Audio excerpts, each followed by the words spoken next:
आज हम बात करेंगे the fluid which are found in the cell के अंदर जो फ्लूइड पाए जाते हैं। आज हम उसके बारे में बात करेंगे। तो सबसे पहले हम बात करेंगे न्यूक्लियोप्लाज्म के बारे में। तो जो सेल होता है उसके बीच में जो न्यूक्लियस होता है, उस न्यूक्लियस के अंदर जो फ्लूइड पाया जाता है उसको कहा जाता है न्यूक्लियोप्लाज्म। तो जो न्यूक्लियोप्लाज्म होता है it is mostly found in a eukaryotic cell, क्योंकि यूकारियोटिक सेल के ही अंदर क्या होता है, न्यूक्लियस होता है। एंड जो ये न्यूक्लियोप्लाज्म होता है ये न्यूक्लियस के अंदर होल्ड रहता है, एक तरीके से बंधा हुआ रहता है बाय अ मेम्ब्रेन, जिसे हम कहते हैं न्यूक्लियर एनवेलप। तो न्यूक्लियर एनवेलप क्या करता है, न्यूक्लियोप्लाज्म को होल्ड करके रखता है न्यूक्लियस के अंदर। और जो ये न्यूक्लियोप्लाज्म होता है ये कैसा होता है, ये वेरी हाई विस्कस, और हम बोल सकते हैं it is a very high gelatinous liquid होता है जो न्यूक्लियोप्लाज्म होता है। अब इसके तीन इंपॉर्टेंट कंपोनेंट होते हैं। पहला होता है न्यूक्लियोलस। तो न्यूक्लियोलस होता है ये लार्जेस्ट ऑर्गेनेल होता है न्यूक्लियस के अंदर। न्यूक्लियस के अंदर जो सबसे बड़ा ऑर्गेनेल होता है, एक तरीके का जो न्यूक्लियस का ऑर्गन होता है न्यूक्लियोलस। और जो ये न्यूक्लियोलस होता है ये लगभग सभी सेल्स में पाया जाता है, चाहे वो प्रोकारियोटिक हो यूकारियोटिक सेल्स हो, सबके अंदर न्यूक्लियोलस पाया जाता है। बिना न्यूक्लियोलस के सरवाइव करना मुश्किल है। तो without nucleolus is unable to survive.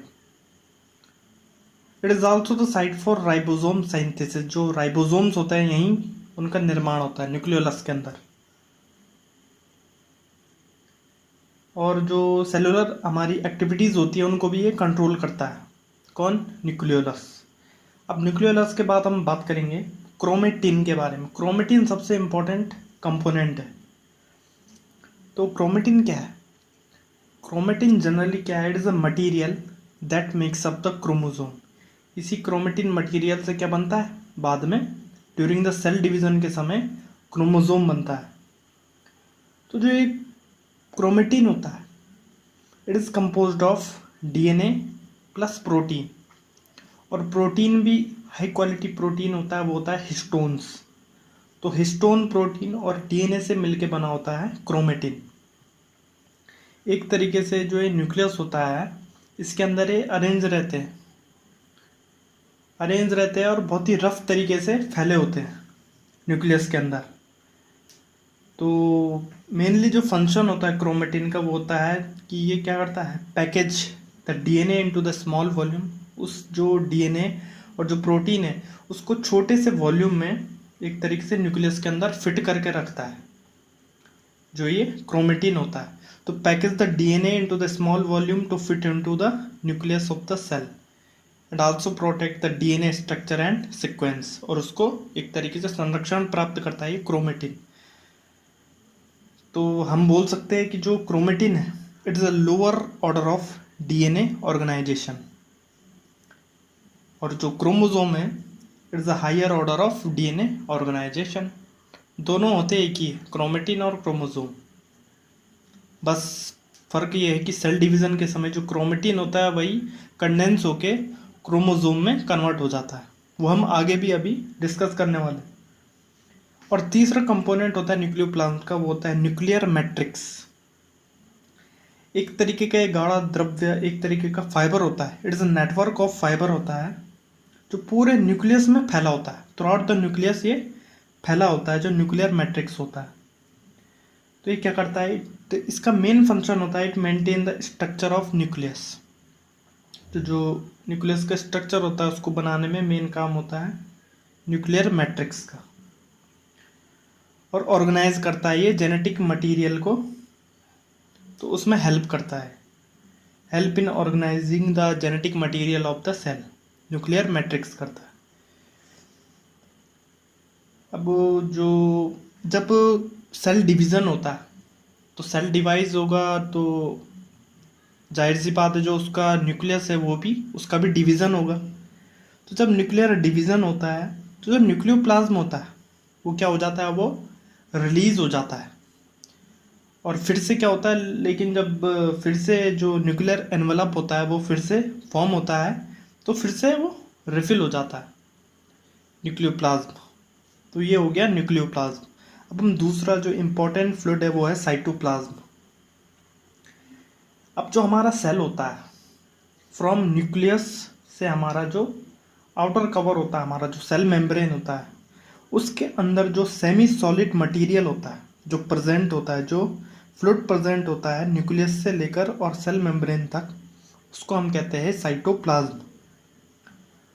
Mostly जो साइटोप्लाज्म में जो वाटर होता है वो लगभग 80 से 90% क्या होता है, वाटर होता है। और इसमें बहुत सारे मैक्रोमोलिक्यूल्स होते हैं और जो हमारे इम्पोर्टेंट सेल ऑर्गेनेल्स होते हैं वो भी इसी में अरेंज होते हैं, जो साइटोप्लाज्म होता है उसी के अंदर होते हैं। जैसे गोल्गी बॉडीज़ हो गया, एंडोप्लाज्मिक रेटिकुलम हो गया, माइटोकॉन्ड्रिया हो गया, राइबोसोम, लाइसोसोम एक्सेट्रा। ये सारे जो चीज़ें होती है ये साइटोप्लाज्म के अंदर होती है।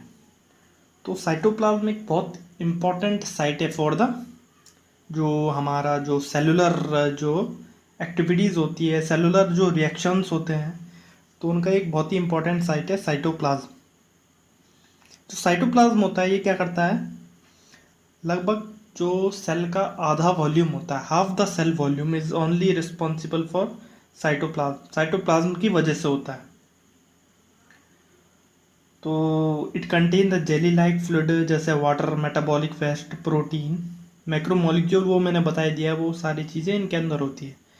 और एक और बात है कि जो प्रोकार्योटिक सेल्स होते हैं जिनके अंदर न्यूक्लियस नहीं पाया जाता, तो उनमें जो साइटोप्लाज्म होता है वही काम करता है न्यूक्लियोप्लाज्म का। तो साइटोप्लाज्म के ही अंदर वहाँ क्रोमेटिन होता है, जेनेटिक मटेरियल होता है, तो वो सारे न्यूक्लियोप्लाज्म के काम साइटोप्लाज्म करता है प्रोकार्योटिक सेल्स में। तो ये तो हो गया साइटोप्लाज्म। अब हो गया प्रोटोप्लाज्म क्या होता है। तो प्रोटोप्लाज्म तो सबसे सिंपल है, जो हमने अभी तक पढ़ा वो सब प्रोटोप्लाज्म के अंदर आता है। तो हम बोल सकते हैं जो बेसिकली प्रोटोप्लाज्म वो क्या है, it is composed of cytoplasm plus nucleus plus cell membrane. तो ये सारा जो फ्लूइड जो कंटेंट होता है न्यूक्लियस में, साइटोप्लाज्म में और जो हमारा सेल मेम्ब्रेन होता है, इसके अंदर जो इर्द गिर्द सारा जो ये मटेरियल है, ये सब कुछ ये होता है प्रोटोप्लाज्म। तो हम बोल सकते हैं कि जो प्रोटोप्लाज्म है it is a living substance of the cell, it is a living substance of the cell, क्योंकि ये सब कुछ जितना भी हमने फ्लूइड पढ़ा है ये सब मिला के उसको कहा जाता है प्रोटोप्लाज्म। और जो बहुत सारे केमिकल बायोलॉजिकल एक्टिविटीज़ सब हमने अभी पढ़ी थी साइटोप्लाज्म के अंदर होता है, तो ऑटोमेटिकली वो प्रोटोप्लाज्म के अंदर भी होगी। तो it is a physical basis for the life. तो लाइफ के लिए फिजिकल बेस की तरह ये काम करता है और इम्पोर्टेंट है प्रोटोप्लाज्म।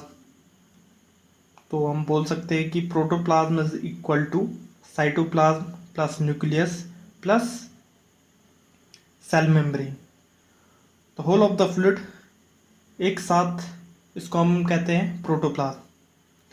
तो आज फ्लूइड में इतना ही। अगले टॉपिक में हम बात करेंगे जो सेल का स्ट्रक्चर है उसके बारे में हम बात करेंगे। तब तक के लिए धन्यवाद।